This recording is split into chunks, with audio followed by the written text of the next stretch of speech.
नमस्कार, नॉकिंगन्यूज़.com में आपका स्वागत है। मैं हूं गिरिजेश वशिष्ठ। हमारे साथ आज हैं योहान टेगड़ा। योहान टेगड़ा जो है वो लगातार काम कर रहे हैं इंडिविजुअल फ्रीडम के लिए, व्यक्तिगत स्वतंत्रता के लिए, जो हमारे संविधान में भी सुनिश्चित की गई है। वो लगातार चाहते हैं कि किसी भी तरह से सरकार जो हमारी व्यक्तिगत स्वतंत्रता है उसको छीन ना पाए। परिपक्व सोच होती है, कम उम्र में पकी हुई सोच। ज़्यादा बातचीत उनके बारे में करने से अच्छा उनसे ही सुनते हैं। योहान मेरे साथ हैं। योहान, आपका स्वागत है चैनल पे। नमस्कार गिरिजेश जी, धन्यवाद मुझे शो पे बुलाने के लिए। Thank you. जी, जी। क्या कैसा लग रहा है आपको इस वक़्त? पूरा माहौल क्या चल रहा है? कुछ अच्छा लग रहा है कि अब धीरे-धीरे करके ये सोसाइटी इम्यून हो गई है और कोरोना वायरस जा रहा है? जी मतलब देख के तो अच्छा लग रहा है, जितनी हमारी मेहनत है आई थिंक थोड़े रिजल्ट्स हमें देखना अभी शुरू हो भी गए हैं।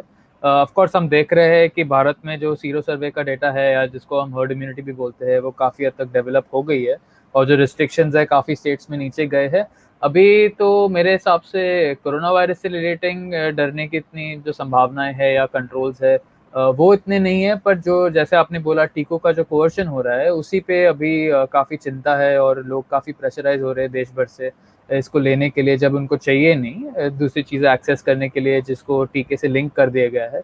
महाराष्ट्र में अभी हमने देखने को मिला है कि हमारे एफर्ट्स के रिलेटिंग और जो भी प्रेशर हमने बनाया उसकी वजह से थोड़े तो ये लोग बैकफुट पे आए हैं। अभी जस्ट आई थिंक 5 दिन पहले की न्यूज़ है कि सरकार ने बोला है कि जिन लोग के पास मेडिकल एग्जामेशन है वो अभी ट्रेन में ट्रैवल कर सकते हैं और मॉल्स में जा सकते हैं वगैरह। सो एटलीस्ट एक स्टेप हमें देखने को मिल रहा है कि सरकार एक्नॉलेज कर रही है कि टीके के दुष्परिणाम हो सकते हैं, चाहे उसकी एफिकेसी हो, बट उसके साथ कुछ लोग को दुष्परिणाम होते हैं जो हमें देखने को मिला है। तो ये जबरन होना नहीं चाहिए।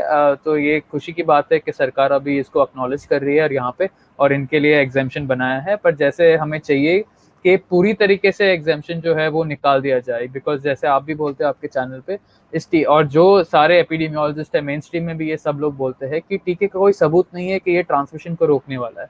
अगर ट्रांसमिशन को नहीं रोकने वाला है तो फिर जबरदस्ती करने की बात खड़ी नहीं होती।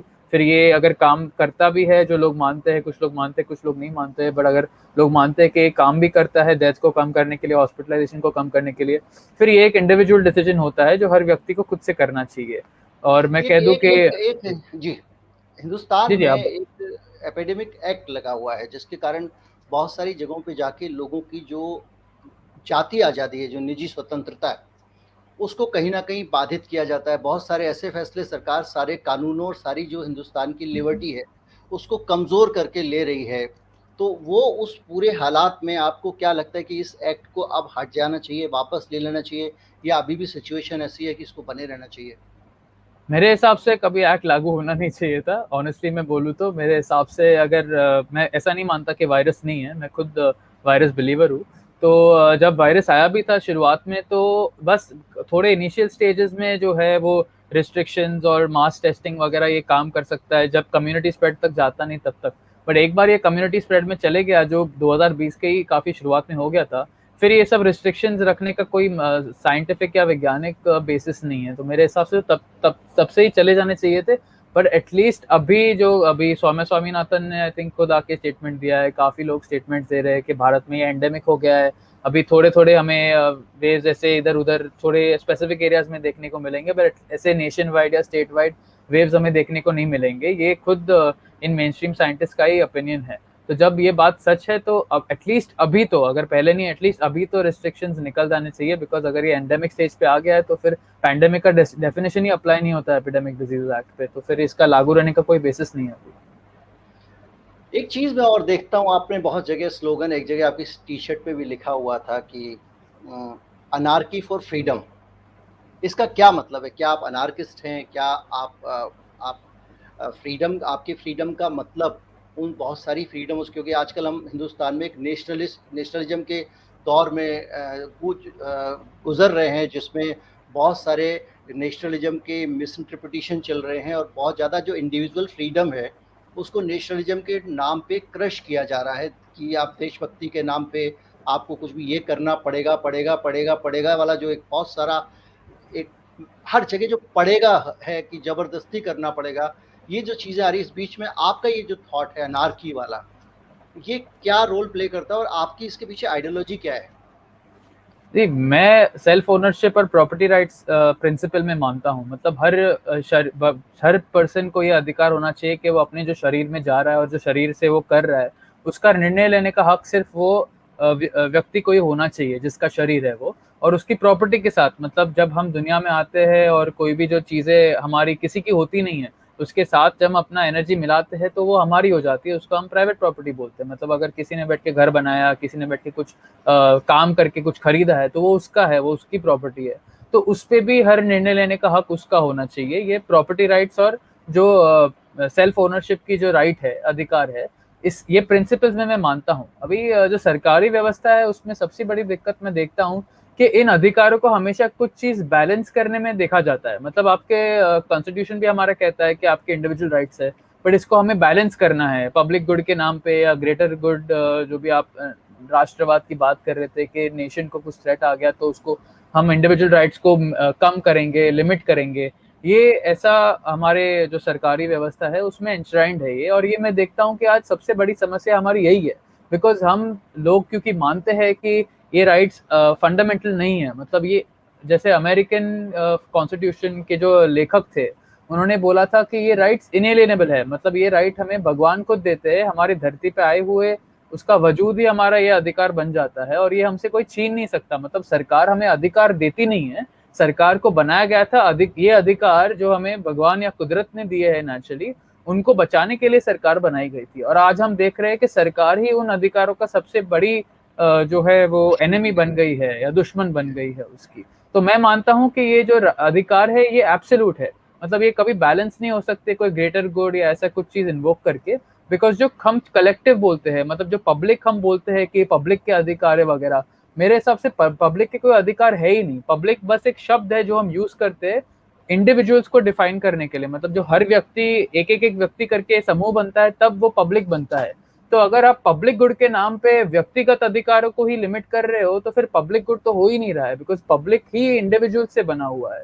तो इस बेसिस पे मैं देख रहा हूँ जब हमारे कोर्ट के केसेस भी होते हैं तो जजेस भी एक्नॉलेज करते थे ठीक है इनके इंडिविजुअल राइट्स तो है, बट जो पब्लिक राइट है उससे हमें बैलेंस करना पड़ता है, स्टेट को बैलेंस करना पड़ता है। इसीलिए फिर टीकाकरण पे जो है वो ऐसे आप बोल नहीं सकते कि आपका ही व्यक्तिगत अधिकार है, बिकॉज अगर आप लेंगे नहीं तो फिर दूसरों को अफेक्ट होगा। ये उनका आर्ग्यूमेंट होता है जो अभी हम देख रहे हैं विज्ञान के हिसाब से तो गलत ही है, बिकॉज ये टीका ट्रांसमिशन को रोक नहीं सकता। जी। और जो पब्लिक गुड है, पब्लिक राइट जो है, उसको वो खुद तय करते हैं, सरकार तय करती है कि जी। जनता की भलाई क्या है, उसके बाद आपके सर पे थोपती है। और आप हमेशा जो हिस्ट्री में है, इतिहास में सबसे बड़े जो अन्याय हुए हैं ये इसी के बेसिस पे हुए हैं। जब भी हिटलर ने नाजी जर्मनी में जो अट्रोसिटीज की थी वगैरह, ये सब ग्रेटर के ही होते हैं, बिकॉज ये काफी वेग होते हैं, इनको हम डिफाइन नहीं कर सकते बराबर से। तो फिर सरकार की हमेशा टेंडेंसी रहती है कि अगर इमरजेंसी में इनके अधिकार हम छीन ले तो फिर इमरजेंसी खुद क्रिएट करना या इमरजेंसी का भ्रम जो है वो पैदा करके लोगों के बीच लाना, ताकि लोगों को लगे कि ठीक है अभी हमें अपने अधिकार देने ही पड़ेंगे बिकॉज कोई टाइप की इमरजेंसी आ गई है। पर मैं जो कह रहा हूँ कि अगर कोई इमरजेंसी भी आ जाए तो व्यक्तिगत अधिकार जो है वो कभी सस्पेंड नहीं हो सकते। ये मेरा मानना है, इसलिए मैं अपने आप को अनार्किस्ट कहता हूँ। बिकॉज अगर हम ये व्यक्तिगत अधिकारों को बचाना शुरू करें तो फिर सरकार बहुत ही लिमिटेड हो जाएगी। मतलब सरकार का इतना स्कोप ही नहीं रहेगा अच्छा, और हमारी लाइफ सरकार में इतना सरकार कंट्रोल। किसी भी स्तर पे इंसानियत, लोगों और जनता, पब्लिक जो भी आप कहें, उसके खिलाफ कोई भी ऐसा फैसला ले सकती है जिससे उसकी तबाही हो जाए। जैसे कि एक देश की सरकार दूसरे देश की सरकार से युद्ध कर सकती है जिसमें लाखों लोग मारे जाते हैं, और वो पब्लिक गुड के नाम पे उस तरह से कर सकती है। तब तो वो जनता के अधिकारों, तब वो ये नहीं सोचती है कि जनता का इससे भला होगा या नुकसान होगा। इस तरह की चीज़ें लगातार होती हैं। जैसे जी। पेंडेमिक में आप देखिए, बहुत सारे लोगों के अधिकारों को छीन लिया गया दुनिया में। अलग अलग देशों के अलग अलग लॉजिक थे। कोई एक देश कह रहा है हम आपको ट्रैवल नहीं करने देंगे क्योंकि आपने ए ब्रांड का टीका नहीं लगाया। दूसरा देश कह रहा है कि हम आपको ट्रैवल नहीं करने देंगे क्योंकि आपने बी ब्रांड का नहीं लगाया है। तीसरा कह रहा है ट्रैवल नहीं करने देंगे क्योंकि आपने सी ब्रांड का नहीं लगाया है। कभी कभी सिचुएशन बीच में ऐसी आएगी लोगों को 6 वैक्सीन लगाने की ज़रूरत है, तब वो पूरी दुनिया में ट्रैवल कर पाएंगे। तो ये जो सारी चीज़ें हैं, ये एक तरह से, ये आप ठीक कह रहे हैं कि हमारी फ्रीडम को छीनने की कोशिश हो रही है। अब जब हम आप फ्रीडम को छीनने की कोशिश की बात करते हैं, जब हम ये बात करते हैं, तो इसमें एक चीज़ और भी दिखाई देती है कि जो हमारा सिस्टम है, हमारी सरकारें हैं, जो दुनिया का जो वर्ल्ड ऑर्डर है, वो किस तरह से जो इंटरनेशनल फोर्सेस हैं उस वर्ल्ड ऑर्डर को इन्फ्लुएंस करती हैं। जैसे अमेरिका ज़्यादा पावरफुल है तो अफ़गानिस्तान में वो बहुत बड़ा एक ऑपरेशन चलाता है जिसमें आईएसआई को बहुत सारे फंड्स देता है, MI6 फंड देती है और वो सारे मिलके वहाँ पे एक मुजाहिदीन को खड़ा करते हैं, तालिबान को खड़ा करते हैं। तो इस तरह के जो इंटरनेशनल फोर्सेस हैं वो अलग-अलग कंट्रीज़ के अंदर अपना एजेंडा पुश करते हैं। तो अभी आपने बीच में एक रिट डाली है और वो कोर्ट में आप गए हैं कि भारत में जो कोरोना वायरस को लेके जो ऑपरेशन चलाने वाले जो बड़े-बड़े लोग हैं, जो हिंदुस्तान में कोरोना वायरस को लेकर फैसले कर रहे हैं, जो लोग बता रहे हैं कि वैक्सीन खतरनाक है या नहीं है, वो सारे के सारे लोग ऐसी ताकतों से जुड़े हुए हैं जो वैक्सीन को पुश कर रही हैं और वैक्सीन से मुनाफे कमा रही हैं। वो रिट क्या है, ज़रा थोड़ा-सा बताएँ आप?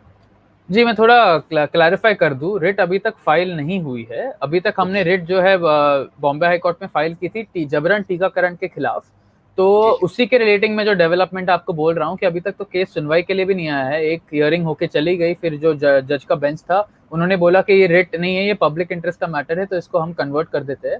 वो कन्वर्ट जी। करने के बाद अभी तक उसकी डेट आई नहीं है। बट जहां तक ये जो जिसकी आप बात कर रहे हो, उसमें हमारे जो एडवोकेट है श्री नीलेश ओझा जी, जो इंडियन बार एसोसिएशन के हेड है, अभी तक उसका लीगल स्टेटस जो है, जिस विषय पे आप बात कर रहे हो, जिस पर मैंने आर्टिकल लिखा है, जिस पे हम अभी थोड़ी चर्चा जी। करेंगे, जी, जी। उसकी लीगल नोटिस जो है वो ये सारे टास्क फोर्स वालों को सर्व कर दी है। मतलब जिनको भी हम अक्यूज कर रहे हैं कि आप जी, ये जी। ताकतों के साथ कल्यूड करके हमारी देश की पॉलिसीज को मैनिपुलेट कर रहे हो, उनको हमने सबको लीगल नोटिस भेज दिया है कि आप स्टेप डाउन करो और अपनी जो भी ये अनसाइंटिफिक रिकमेंडेशंस है उनको आप विद्रॉ करो वगैरह, नहीं तो हम आप पे लीगल प्रोसीडिंग्स चालू करेंगे। तो हमको 1 महीने का समय देना होता है। 1 महीने में अगर उन्होंने कुछ जवाब नहीं दिया, या हमने हेल्थ मिनिस्टर को भी लीगल नोटिस दे दिया है कि इनको आप टास्क फोर्स से निकालो। जो हमारे मनसुख मांडविया जी है उनको नोटिस चले गया है।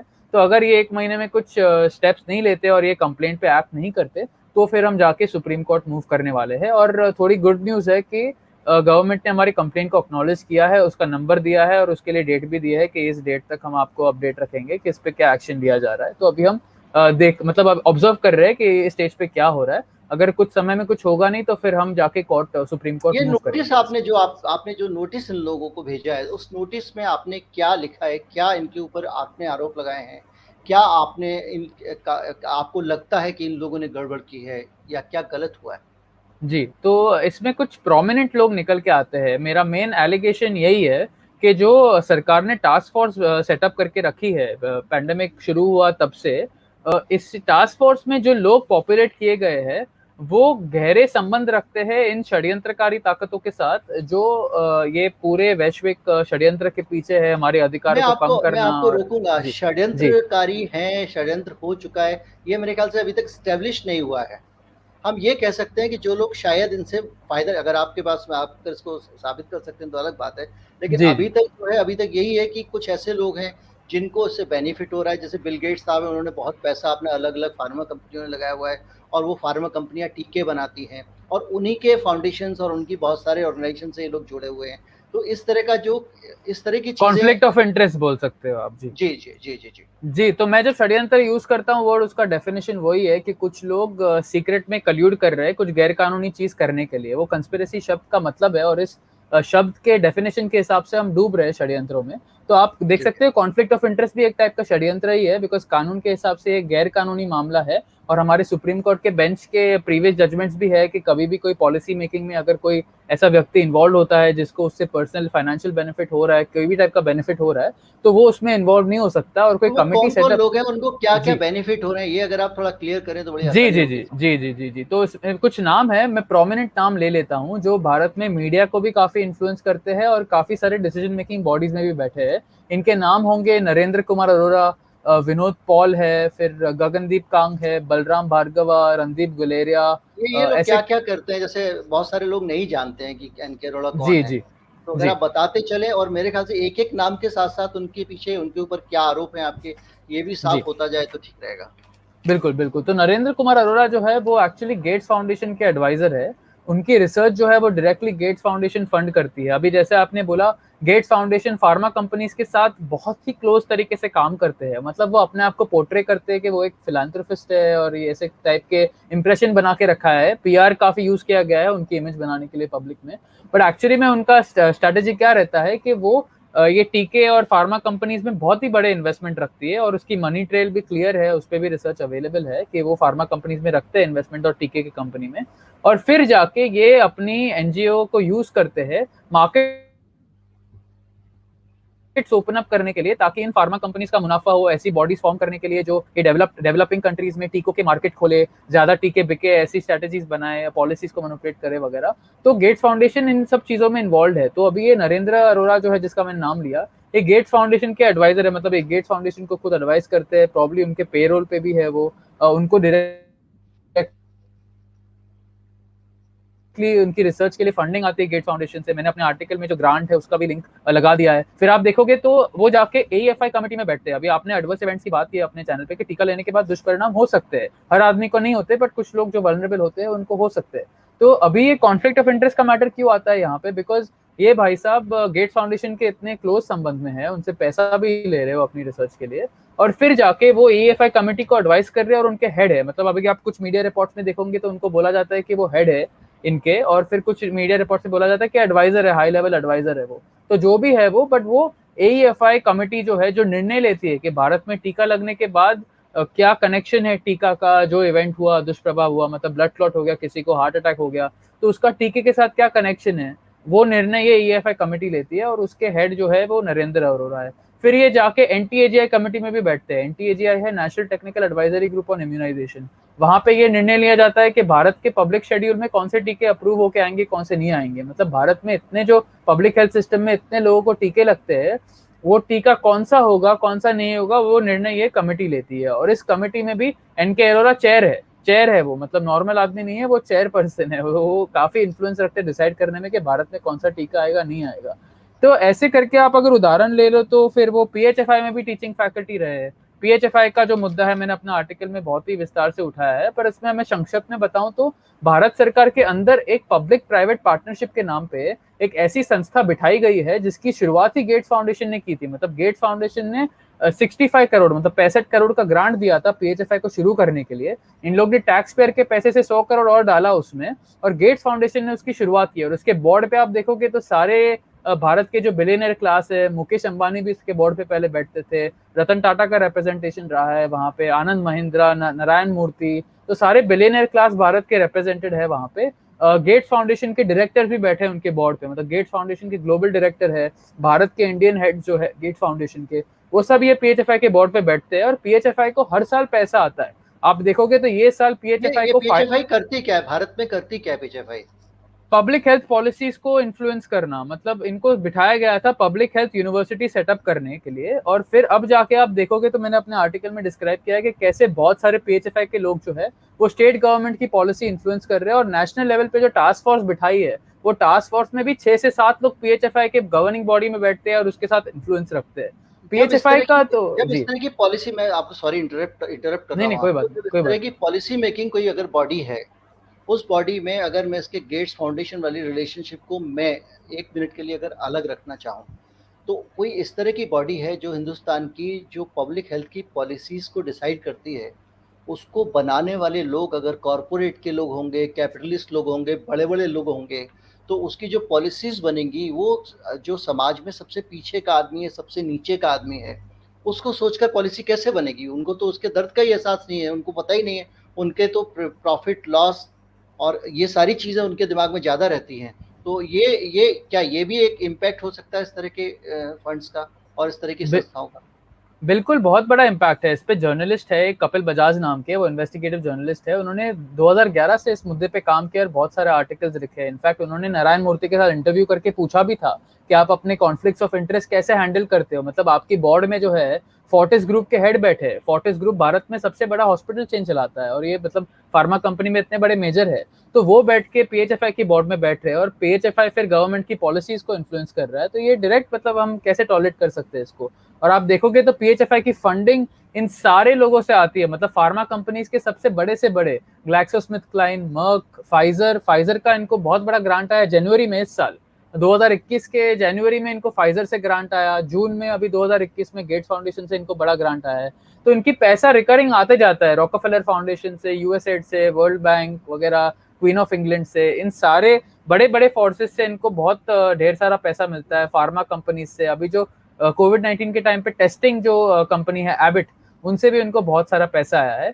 तो ये लोग कंटिन्यूसली इनसे पैसा उठाते हैं। इनके बोर्ड में ये सारे रिप्रेजेंटेटिव्स बैठते हैं, फार्मा के, इंडस्ट्री के, फिर गेट्स फाउंडेशन के, रॉकफेलर फाउंडेशन के वगैरह, और फिर जाके ये लोग हमारी पॉलिसीज को इन्फ्लुएंस कर रहे हैं। और इन्होंने हमारे ब्यूरोक्रेट्स को भी कैप्चर करके रखा है। मतलब आप देखोगे तो पीएचएफआई की गवर्निंग बोर्ड में जो भी आईसीएमआर का डायरेक्टर जनरल बनता है, जो भी ministry of health and family welfare का सेक्रेटरी बनता है, वो ऑटोमेटिकली इसके बोर्ड पे एक्स ऑफिशियो मेंबर बन जाता है। मतलब पहले अभी आप देखोगे तो आईसीएमआर के डायरेक्टर थे विश्व कटोक, फिर थी सौम्या स्वामीनाथन, अभी है बलराम भार्गवा। तो ये ऑटोमेटिकली पीएचएफआई के गवर्निंग बोर्ड के मेंबर बन जाते हैं। मतलब अभी कुछ साल के बाद बलराम भार्गवा निकल के कोई दूसरे आदमी आएंगे तो वो ऑटोमेटिकली पीएचएफआई के गवर्निंग बोर्ड में बैठ जाएंगे वो, और फिर ये लोग जाके इन फोर्सेस के साथ बैठ रही है, फार्मा कंपनीज के साथ एक टेबल पे बैठ रहे हैं। बिल्कुल, अगले नाम पे अगर आप जाएं उससे पहले मैं चाहूंगा कि इसको बहुत सिंप्लीफाई कर दूं।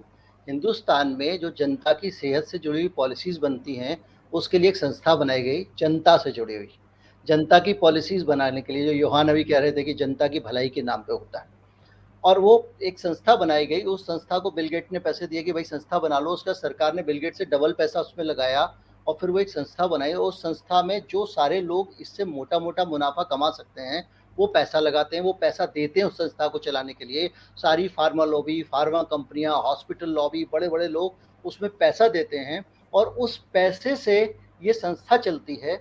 और उस जो संस्था चलती है उसको चलाने वाले लोग भी उन्हीं लॉबीज से आते हैं, उन्हीं जगहों के रिप्रेजेंटेटिव होते हैं, बड़े बड़े उद्योगपति होते हैं। यानी इस देश के जो कैपिटलिस्ट लॉबी है उसने, और जो हिंदुस्तान का एलीट है, उसने इस पूरी एक संस्था पे कब्जा कर रखा है, या वो संस्था उसके इशारे पे चलती है। जिसको जनता की सेहत के बारे में सोचना है तो सरकारी अस्पताल कैसे अच्छे होंगे, आम लोगों को हेल्थ फैसिलिटी कैसे मिलेगी, ये आप अपने आप कल्पना कर सकते हैं। मेरे ख्याल से योहान साहब इस लंबा हो गया, अरोड़ा साहब वाला, अगले नाम पे चलते हैं।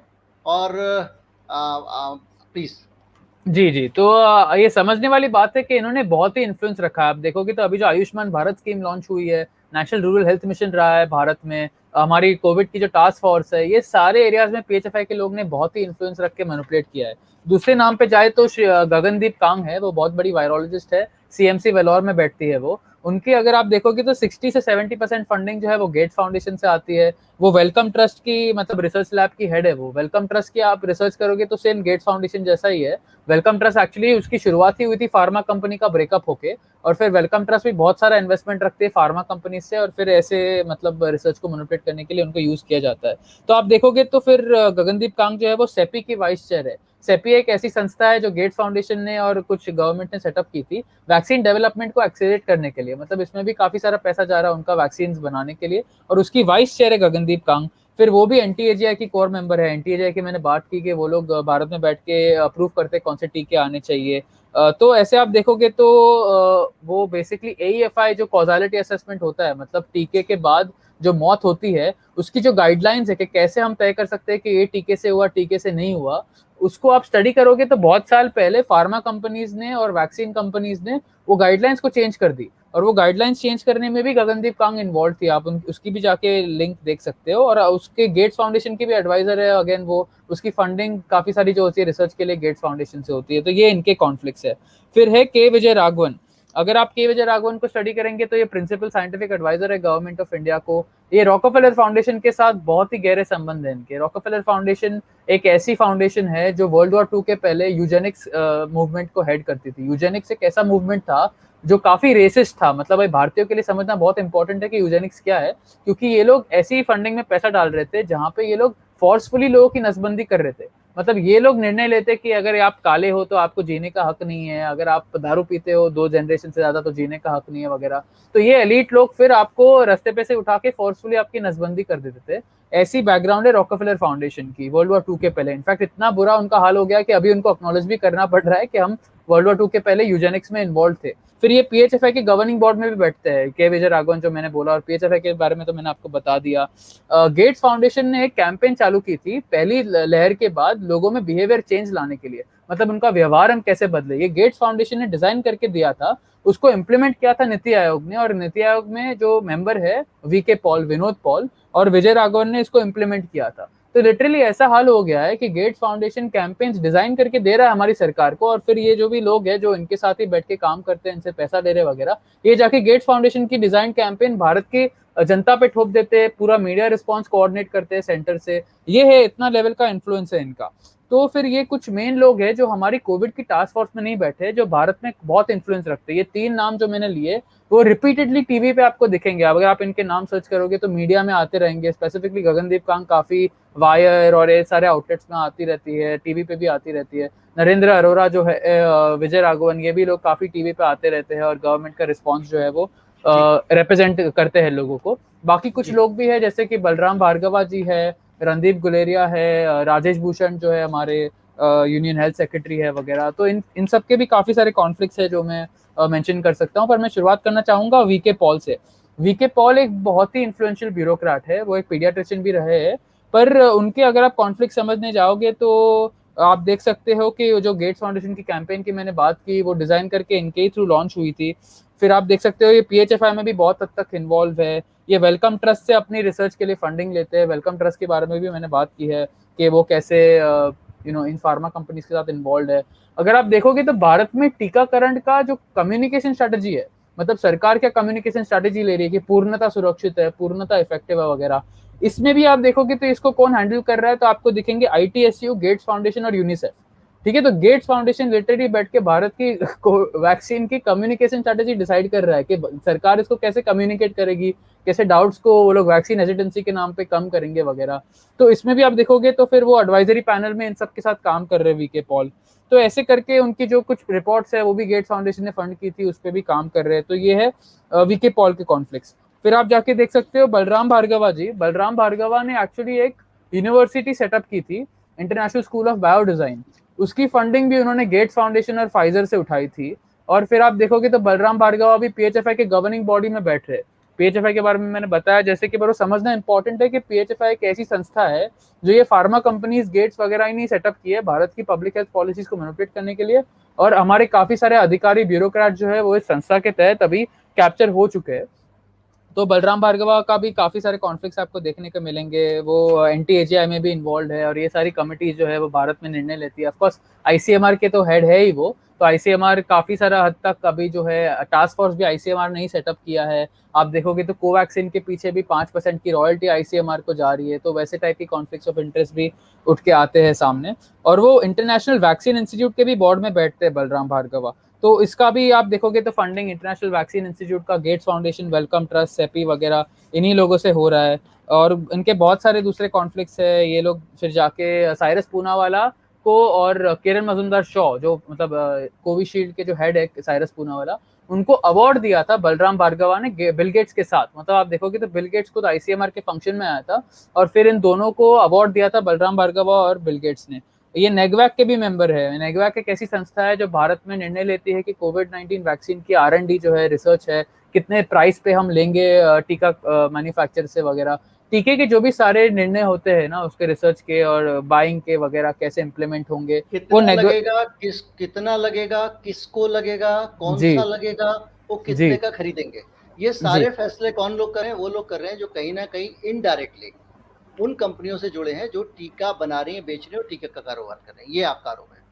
तो विनोद पॉल जो है वो नेगवैक के चेयर है और बलराम भार्गवा भी उसके मेंबर है, राजेश भूषण भी उसके को चेयर है वगैरह। तो आप देखोगे तो ये लोग ऐसी संस्था में बैठते हैं जहां पे इनका बहुत इन्फ्लुएंस है। मतलब आप देखोगे तो एनटीएजीआई है, आईटीएसयू है, नेगवैक है, कोविड-19 टास्क फोर्स है। ये हमारे देश का पूरा रिस्पॉन्स डिक्टेट कर रही है। मतलब फाइन लेवल पे क्या क्या होगा हर स्टेट्स में, नेशनल लेवल पे ये मेन कमिटीज ही कर रही है। और इन मेन कमिटीज में इन लोग ने ऐसे लोग को बिठा के रखे हैं जिनके ये सारे कॉन्फ्लिक्ट्स है फार्मा लॉबी के साथ, इंडस्ट्रियलिस्ट के साथ, Gates Foundation, so called philanthropy NGOs के साथ। तो ये डायरेक्ट हमें कॉन्फ्लिक्ट देखने को मिलता है। और ये टास्क फोर्स में भी ये सेम लोग बैठते हैं। एक अभी एक आप सवाल मेरे मन में आ रहा है, जो सारे जी व्यूअर्स के मन में भी आ रहा होगा। वो सवाल ये है कि आप जब बात कर रहे हैं कि ये तो समाज सेवी संगठन है सारे के सारे, बिल गेट्स का गेट्स फाउंडेशन है या और रॉकफेलर फाउंडेशन है, ये सारी की सारी तो जन सेवी संस्थाएं हैं, समाज सेवी संस्थाएं हैं। तो इनके साथ जुड़ने से, भारत के किसी अधिकारी के इनके साथ जुड़ जाने से कॉन्फ्लिक्ट ऑफ इंटरेस्ट कैसे हुआ? क्या ये लोग उनसे पैसे लेते हैं? पहली चीज़, क्या वो फाउंडेशन जो हैं उनके पास में जो पैसा आ रहा है वो फार्मा कंपनियों से आ रहा है। ये एक चेन आपको एस्टेब्लिश करनी पड़ेगी, उसके बगैर ये लगेगा कि आप मन में सोच रहे हैं और बोल रहे हैं। तो एक्चुअली मैं उदाहरण के साथ बोलता हूँ, हमने गगनदीप कांग को एक नोटिस भेजी थी, तो गगनदीप कांग ने उसको एक्चुअली एक्नॉलेज किया। मतलब हमारे एक नेटवर्क में एक आदमी है जिन्होंने उनको पर्सनली मैसेज करके पूछा कि आपके इस पे व्यूज क्या है, तो उन्होंने वही बोला कि ये आप जो बोल रहे हो बेसिकली कि ये फिलैंथ्रोपिक बॉडीज है और इनसे का संबंध रखना कोई कॉन्फ्लिक्ट नहीं है वगैरह। बट इसलिए मैंने इंटरव्यू की शुरुआत में कहा कि Gates Foundation, Rockefellers, Wellcome Trust वगैरह अपने आपको फिलैंथ्रोपिक ऑर्गेनाइजेशन जैसे पोर्ट्रे करते हैं, पर इनका असली मकसद क्या है कि टैक्स फ्री इनका एजेंडा पुश करना। और आप ये देख सकते हो इनके इन्वेस्टमेंट्स देख के, मतलब गेट्स फाउंडेशन को आप समझोगे तो गेट्स फाउंडेशन एक अलग एंटिटी है, गेट्स फाउंडेशन ट्रस्ट एक अलग एंटिटी है। गेट्स फाउंडेशन ट्रस्ट के अगर आप होल्डिंग्स को स्टडी करोगे तो आपको ये सारे फार्मा कंपनीज वैक्सीन में हैवी इन्वेस्टमेंट देखने को मिलेंगे, और फिर ये इन्वेस्टमेंट्स रखते हैं और फिर गेट्स फाउंडेशन को यूज करते हैं ऐसी पार्टनरशिप्स और ऐसे पैक्स ओपन अप करने के लिए, जिससे घूम फिर के फिर इन्हीं को पैसा आए और इनके शेयर के प्राइस बढ़ जाए, इनकी जो शेयर होल्डिंग है वो बढ़ जाए, ऐसे करके वो मुनाफा कमाते हैं। तो एक स्टेप उन लोगों ने बस डिस्टेंस कर दिया है, जिससे इन लोग को भी लगता है कि हमें कॉन्फ्लिक्ट डिक्लेयर करने की जरूरत तो है नहीं, बिकॉज हम फार्मा कंपनीज के साथ डायरेक्टली डील नहीं कर रहे।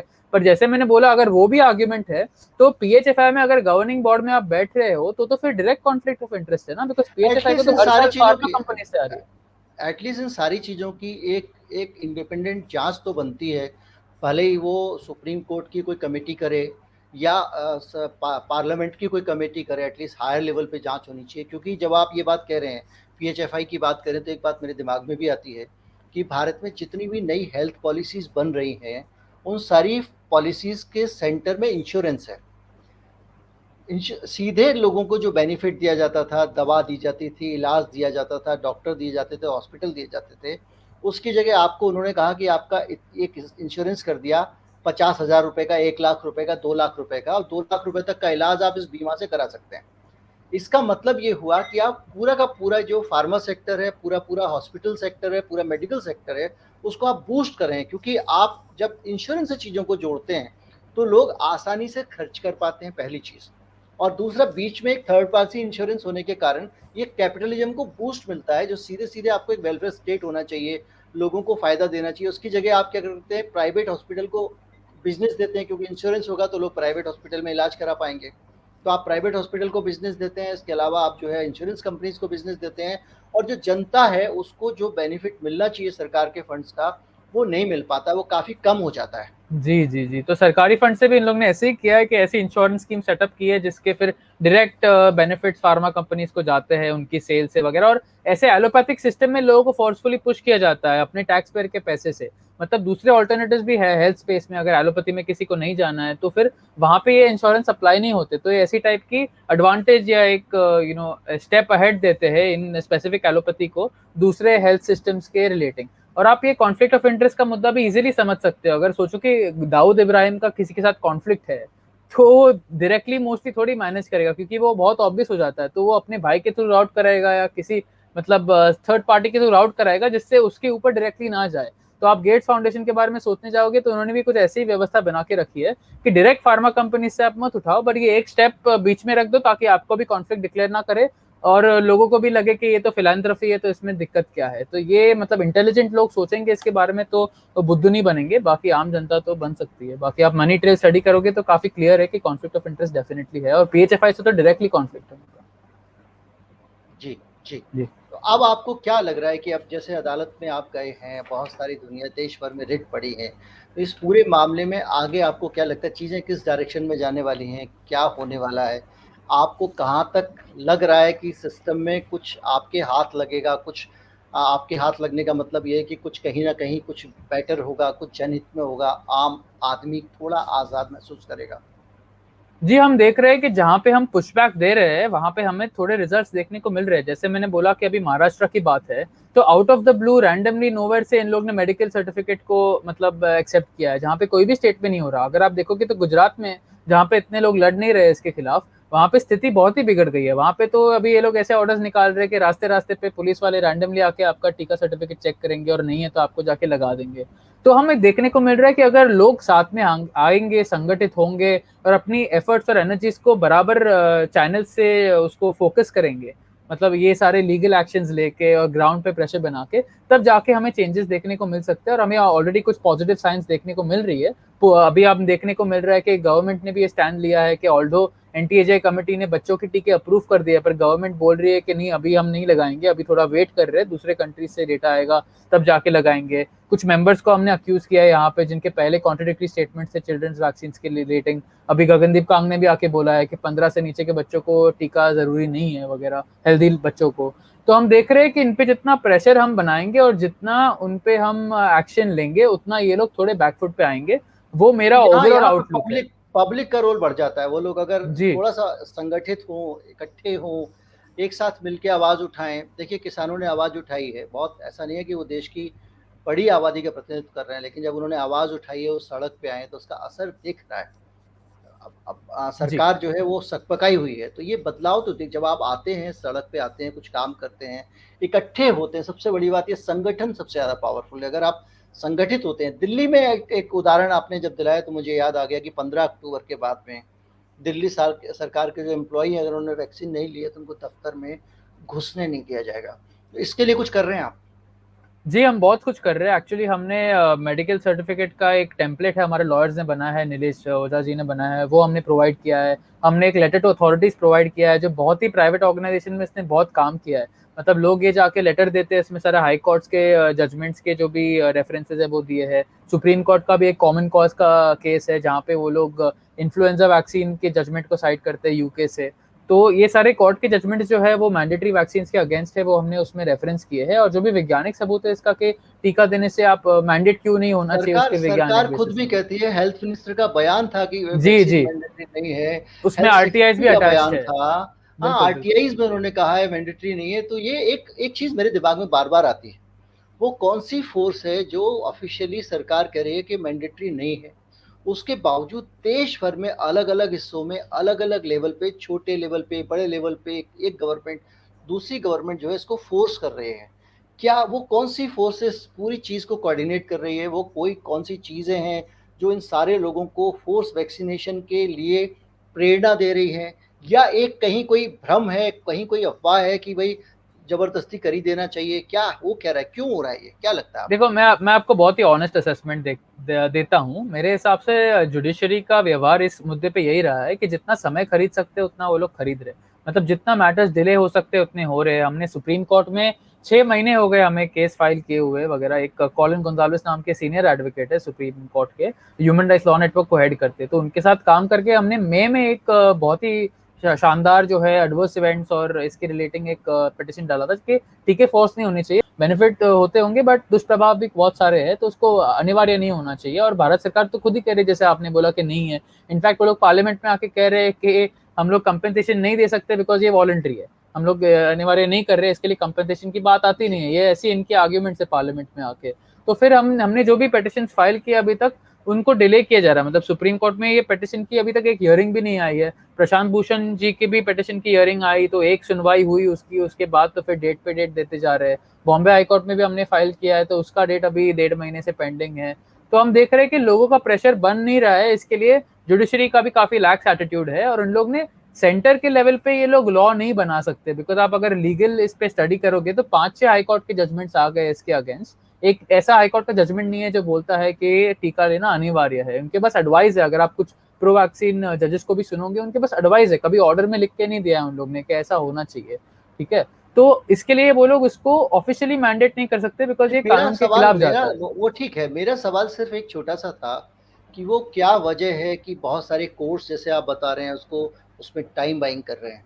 बहुत सारी जगहों पे एडमिनिस्ट्रेशन, जिलाधिकारी आदेश निकाल रहा है, पकड़ पकड़ के लगाओ। गुजरात में आपने बताया कि लोगों को सड़क पे पकड़ कर के, अगर नहीं लगा हुआ है चेक करो तो लगा दो। दिल्ली में सरकार कर्मचारियों पे मैंडेट कर रही है। ये इतनी सारी जगहों पे जो फुटकर मैंडेट हो रहा है, जब गवर्नमेंट कह रही है कि नहीं ये मैंडेटरी नहीं है, तो वो कौन सी फोर्सेस हैं जो इनको ऑर्डर कर रही हैं या इनको इन्फ्लुएंस कर रही हैं, जिनके कारण ये लोग ये काम कर रहे हैं? वो क्या चीज़ें हैं जिसके कारण ये सब हो रहा है? ये एक बहुत बड़ा घोटाला है करप्शन का। ऑलमोस्ट 80,000 करोड़ अगर आप कैलकुलेट करोगे तो उससे ऊपर का भी करप्शन का घोटाला जाता है। बिकॉज इन्होंने क्या किया है कि इतना टीका से इनको मुनाफा हो रहा है फार्मा कंपनीज को कि ऑल्दो गवर्नमेंट ने बोला है कि वॉलंटरी है, पर अगर आप जाके कलेक्टर को ब्राइब करोगे या जो भी ऑर्डर्स पास कर रहा है गैर कानूनी, उनको अगर आप जाके ब्राइब करोगे तो फिर वही तरीका है जिसकी वजह से वो लोग ये ऑर्डर्स पे साइन कर रहे हैं। और ऑल्दो ये गैर कानूनी मामला है तो भी ये लोग फोर्स कर रहे हैं, बिकॉज इनको पीछे से बहुत बड़ा किकबैक्स और पेबैक्स जा रहे हैं। ये मैं काफी सर्टेन हूँ इसके बारे में। मैं प्रूफ के साथ एलिगेशन नहीं दे सकता, बट मैं डेफिनेटली बोल सकता हूँ कि देखिए इनको इसकी बहुत मोटे इंक्वायरी होनी किकबैक्स चाहिए। जा रहे हैं। जी, जी। बिल्कुल बिल्कुल क्योंकि होनी चाहिए, बिल्कुल क्योंकि होनी एक डॉक्टर अगर एक टैबलेट भी प्रिस्क्राइब करता है तो वहाँ एमआर जाके उसको कुछ गिफ्ट दे देता है। और आरोप ये भी है कि फार्मा कंपनीज उनकी विदेश यात्राएं बहुत सारी चीज़ें स्पॉन्सर करती हैं। कुछ डॉक्टर्स ने भी पर्सनली मुझे बताया। तो जब इतनी छोटी सी सेल के लिए इतना ज़्यादा हो सकता है, तो ये वैक्सीन तो बहुत बड़ी सेल है। और 4 अधिकारियों को, 6 अधिकारियों को, 2-4 किसी स्टेट के मंत्रियों को अगर इन्फ्लुएंस करना हो तो कौन सी बड़ी बात है। मुझे लगता है यही शायद वजह होगी कि अलग-अलग जगहों पे भी इसको फोर्स किया जा रहा है। नहीं, हमारे पास तो विसल ब्लोअर भी है इंडियन अकेडमी ऑफ पीडियाट्रिक्स के विपिन वशिष्ठ। उन्होंने काफी साल पहले कंप्लेंट की थी कि इंडियन अकेडमी ऑफ पीडियाट्रिक्स में काफी सारे कॉन्फ्लिक्ट्स है, मतलब वहाँ पे जो लोग बैठते हैं फार्मा कंपनी से पैसा उठा रहे हैं। तो आप जो कह रहे थे वो उसका ही सबूत है कि हमारे जो भारत में प्राइवेट शेड्यूल है, जो प्राइवेट प्रैक्टिशनर्स टीका देते हैं, उनको ये टीके कंपनी से काफी पैसा मिलता है और इनके मार्जिन बहुत बड़े रहते हैं। तो टीके कंपनी के लिए इतना वो ऐसे मुश्किल काम नहीं है कि उसमें से कुछ कट इनको दे दो ताकि हमारी सेल जो है वो बहुत बिक जाए। बिकॉज हर टाइम ये लोग ऐसा ऑर्डर लाते हैं, लोगों को जाके लगवाना पड़ता है। मैं एक बहुत सैड केस को जानता हूँ जहाँ पे किसी को मुंबई में ही किसी बच्चे को जाके लगाना पड़ा जो अभी 18-19 ईयर्स का था। उसको ट्रेन में जाना था अपनी जॉब के लिए, बिकॉज उसकी जॉब चली गई थी, तो उसको टीका लगाना पड़ा। तो ऐसे हमें केसेस देखने को मिल रहे हैं जहाँ पे एक ऑर्डर पे किसी का, अगर किसी हेड ने गवर्नमेंट के पास किया है, उससे इतने सारे लोगों को टीका लेने पे मजबूर होना पड़ता है और उससे मुनाफा तो आप सोच ही सकते हो। अब जो पूरा का पूरा सिनेरियो है इसमें आप 1-1.5 साल हो गया है। बड़ी संख्या में भारत वैक्सीनेट हो चुका है। वैक्सीन के कारण लोगों को नुकसान होता है, नहीं होता है, इस बहस को अब हम जो है वो बहुत सारे साइंटिफिक डिस्कोर्स के अलावा हमारे पास जो एक्चुअल कंडीशन है सोसाइटी की वो भी सामने है, उसके आधार पे भी हम देख सकते हैं। लेकिन एक बड़ा सवाल ये है कि ये जो व्यापारिक हितों के लिए जो कमर्शियल एंगल और पॉलिटिकल एंगल किसी एक बीमारी के मामले में साइंटिफिक एंगल को इन्फ्लुएंस करता है, उसके ऊपर दबाव डालता है। डॉक्टर संजय रॉय का हमने पिछले दिनों इंटरव्यू किया इसी चैनल पे, तो उसमें बहुत सारी चीज़ें इस तरह की निकल के सामने आई। तो जो आज हमारी गवर्नमेंट है, एक बड़ा पॉलिटिकल सवाल है मोदी सरकार। तो क्या आपको लगता है कि सरकार की विल कुछ और है और ये सब लोग जो इसमें बैठे हुए सिस्टम में ये सरकार को बरगला रहे हैं, या सरकार भी यही चाहती है जो ये लोग कर रहे हैं? जी, मेरे हिसाब से मैंने जो रिसर्च की है उसके हिसाब से कांग्रेस पार्टी के भी काफ़ी संबंध है इन षड्यंत्रकारियों के साथ। आप षड्यंत्रकारी वर्ड नहीं यूज़ करना चाहते, जिनके भी कॉन्फ्लिक्ट्स है वगैरह फार्मा कंपनीज में जो इन्फ्लुएंस रखते हैं, हेड कर रहे हैं, और उनकी फंडिंग जो है कांग्रेस पार्टी को दी है। अगर आप जाके बीजेपी के भी ओरिजिन्स देखोगे तो नरेंद्र मोदी खुद पीएचएफआई की एक यूनिवर्सिटी के भूमि पूजन में इन्वॉल्व थे जब वो गुजरात के चीफ मिनिस्टर थे। तो पॉलिटिकल लेवल पे तो अगर हम बोल सकते हैं कि काफ़ी पॉलिटिकल पार्टीज में जो लोग हैं वो कुछ लोग अच्छे हैं और कुछ लोग जो है वो जानते हैं कि इन मतलब प्रॉफिट के लिए या कंट्रोल के लिए वो लोग काम कर रहे वगैरह। तो मेरी उनसे तो कोई होप नहीं है। मेरी होप इसी चीज़ से है कि अगर हम भारत में जो व्यक्तिगत अधिकार है हमारे वो एंश्राइंड हो, तो चाहे कोई भी पॉलिटिकल पार्टी आए उससे उसको कुछ फर्क नहीं पड़ेगा। बिकॉज अगर हमारे कोर्ट्स इंडिविजुअल राइट्स को अपहोल्ड करते हैं और जस्टिस जल्दी सर्व होती है, मतलब justice delayed is justice denied. आपने अगर आप आपने आपने बहुत सारे रूट लिए, बहुत सारे कोर्ट में गए, आप दूसरी जगहों पे गए, लेकिन आपकी पूरी चीज़ों से जो मुझे लगता है वो जो हमारी पॉलिटिकल लीडरशिप है इस देश की, आपने हेल्थ मिनिस्टर को नोटिस तो भेजा है, क्या आपने उससे पहले उसके पास उसको अप्रोच किया कि भाई ये चीज़ें हमको लग रही हैं, ये गलत हो रही हैं, इसको आप कुछ ठीक करिए? बिल्कुल, हमने मतलब मैं तो मुंबई से हूँ, तो यहाँ पे हम जो भी पार्लियामेंटेरियंस को मंत्रालय में वगैरह अप्रोच कर पाए, हम 1-1.5 साल से कर रहे हैं इसको। हमने सीधे ऐसे उन पे कंप्लेंट्स और केसेस करने के मुद्दे पे नहीं गए हैं। हमने पहले लेटर्स भेजे हैं, हमने इंटरैक्ट करने की कोशिश की है, हम खुद फिजिकली मंत्रालय गए हैं उनसे ट्राई करने के लिए। हम कुछ एमपी से मिले भी है, पहले एमएलए से भी मिले।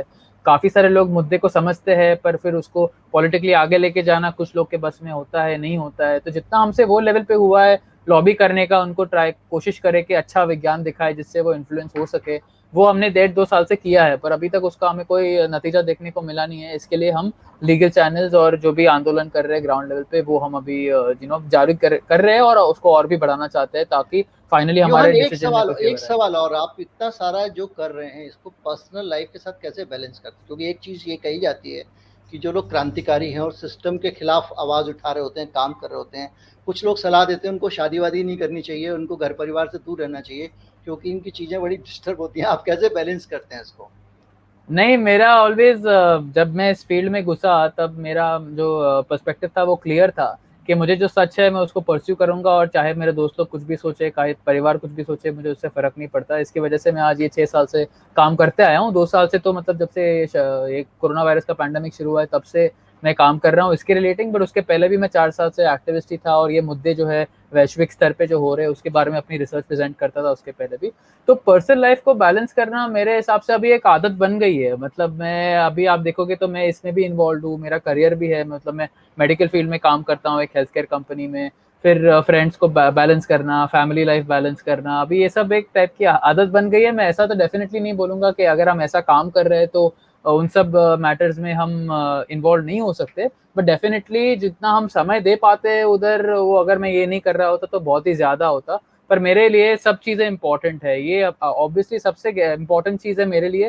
बिकॉज अगर ये जो भी चीज़ चल रही है, हमारे अधिकारों का रिस्ट्रिक्शन, अगर ये और इंटेंस होते गया और गंभीर होते गया तो फिर हमारी फैमिली लाइफ पे भी इसका प्रभाव पड़ेगा, हमारी सोशल लाइफ पे भी इसका प्रभाव पड़ेगा, और फिर हमारे पास कुछ बचेगा नहीं जीने के लिए अगर इन लोग ने इतनी फंडामेंटली हमारी अधिकारों को रिस्ट्रिक्ट कर दिया। तो जब हम इनके लिए लड़ेंगे तो फिर जाके हमें दूसरे एरियाज में रिलीफ देखने को मिल सकती है, और हमारी जो फैमिली लाइफ है और पर्सनल लाइफ है वगैरह वो और इम्प्रूव हो सकती है। मैं वही कह रहा हूँ कि मुझे समय नहीं मिलता इतना, बिकॉज मैं एक्टिविज्म में भी इन्वॉल्व हूँ, मेरा करियर भी है, फैमिली लाइफ भी है, पर्सनल लाइफ भी है वगैरह, फ्रेंड्स है, पार्टनर है वगैरह। तो फिर इन सबको बैलेंस करने के लिए शेड्यूलिंग बहुत इंपॉर्टेंट हो जाता है, और अपनी जो इम्पोर्टेंस देनी पड़ती है लाइफ में, मतलब ये सिर्फ मतलब अधिकारों के लिए लड़ना, क्रांति लाना और कॉन्शियसनेस को शिफ्ट करना पब्लिक का, ये मेरे लिए बहुत ही इंपॉर्टेंट है। बट जो मैं फैमिली है वगैरह, जो भी पर्सनल रिलेशंस है, वो भी मेरे लिए काफी इंपॉर्टेंट है। तो इसको मैं अभी आदत हो गई है, पहले मुश्किल होता था, सोने के लिए भी समय नहीं मिलता था, पर अभी बैलेंस कर हो जाता है वो। एक चीज़ और बताइए, अब जी। अगला खतरा आप क्या देख रहे हैं? इस पूरा जो पेंडेमिक है, ये तो एंडेमिक में कन्वर्ट हो चुका है और कुछ चीज़ें भी सुलझ जाएँगी। उसमें जो गलत सही लोग हैं, उसके खिलाफ जो आप एक्शन ले रहे हैं, उसपे कुछ ना कुछ होगा। इसके बाद अगली चीज़ आपको क्या लग रहा है इंसानियत के लिए, ख़ास तौर पे इंडिविजुअल फ्रीडम के लिए, जिसके लिए आप काम करना चाहते हैं? अगली चुनौती क्या होने वाली है? अगला चैलेंज क्या होने वाला है?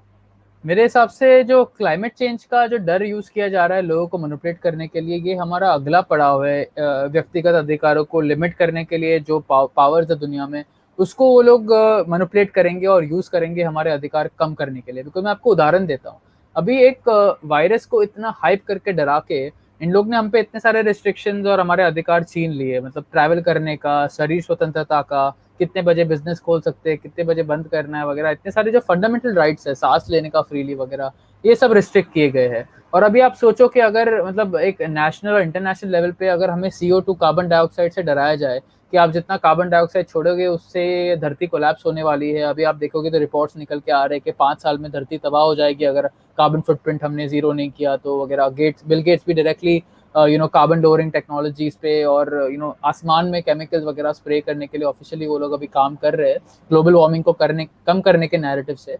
तो आई थिंक उसको काफी मैनिपुलेट किया जाएगा और कार्बन डाइऑक्साइड को सब चीज से जोड़ा जाएगा। तो हमें बोला जाएगा कि आप ट्रैवल नहीं कर सकते बिकॉज आपका कार्बन अलाउंस है इतना, आप ऐसा ही खा सकते हो, आपको ऐसे ही टाइप के घर में जीना है, बिकॉज आप अगर ज्यादा एनर्जी कंज्यूम करेंगे तो फिर आप प्लेनेट के लिए सस्टेनेबल नहीं हो। तो कार्बन का जो वेपनाइजेशन है और जो डर है, मेरे हिसाब से वो नेक्स्ट स्टेज है इस असॉल्ट जो हमारी व्यक्तिगत अधिकारों पे हो रहा है। कार्बन डाइऑक्साइड का मैनिपुलेशन और उसको लिंक करना सभी चीज लाइफ में, और फिर उसको यूज करना लोगों के अधिकार कम करने के लिए, मेरे हिसाब से वो नेक्स्ट बैटल है हमारी जो आने वाली है। थैंक यू, बहुत बहुत शुक्रिया योहान, बहुत अच्छा लगा आपसे बात करके। और आज का जो डिस्कशन था वो काफ़ी ज़्यादा बेहतरीन डिस्कशन था, बहुत अच्छा अनुभव रहा आपके साथ बातचीत करना। उम्मीद करता हूँ कि लाइकवाइज। आगे भी हम इस मामले पर बातचीत करते रहेंगे, अलग अलग मसलों को उठाते रहेंगे। बहुत बहुत शुक्रिया, धन्यवाद। धन्यवाद धन्यवाद जी, थैंक यू सो मच। ये थे योहान टेंगरा जो लगातार इस देश में संघर्ष कर रहे हैं। आपने जाना किस तरह से उन्होंने एक बड़ा मसला उठाया है, बहुत सारे लोगों को नोटिस भेजे हैं, एक कड़ी कार्रवाई की तैयारी कर रहे हैं, और उन्हें लगता है कि इस देश में बड़े स्तर पे जो जनता की सेहत है उसके साथ खिलवाड़ किया जा रहा है। उम्मीद करता हूँ वीडियो आपको अच्छा लगा होगा। अगर आप इस चैनल को सपोर्ट करना चाहते हैं तो हमारा UPI ID ठीक इस वीडियो के बाद में है, एक बारकोड मिलेगा, उसको स्कैन करके भी आप भुगतान कर सकते हैं। इसको वीडियो को ज़्यादा से ज़्यादा लोगों तक पहुँचाएँ ताकि जन जागृति बढ़े। नमस्कार, जय हिंद।